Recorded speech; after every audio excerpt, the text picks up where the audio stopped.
محمد هاني قدم مباراة متوسطة، ما قدمش أي مساعدة للهجوم، ما فيش عرضيات، 3 من 10، وهو ده مستواه، وهو ده أحسن باك يمين في مصر. مصر فعلا فيها مشكلة في المركز ده. كوكا عشان ما اظلمكش 2 من 10. كوكا انت مش اللاعب اللي تكون بتفكر في الاحتراف، انت كويس انك بتلعب في النادي الاهلي. كوكا انت ما بتقدرش تعمل حاجه غير تدخلات عنيفه.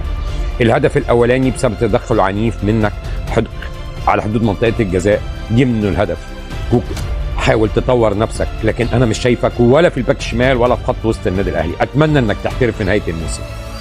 مروان عطيه 3 من 10. مروان انت ما اديتش مباراه قويه، لكن باين عليك الاجهاد، باين عليك التعب. كويس انك طلعت، كويس ان السلوب غيرك، انت ما فيش تسديده ليك، ما بتقدرش تجري زي ما كنت بتجري. زيزو 3 من 10 يا زيزو انت انا بديك ال3 من 10 ده لادائك في الشوط الثاني، اما ادائك في الشوط الاول هو 0 من 10.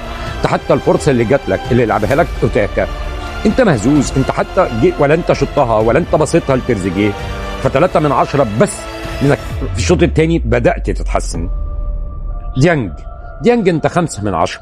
ديانج لو على الشوط الاول انا كنت هديك 0 من 10، لكن بما انك جبت الهدف، ولو كان الهدف ده اللي الاهلي طلع بيه كسبان كنت هتبقى نجم المباراه وكنت هتبقى واخد تقييم 8 من 10.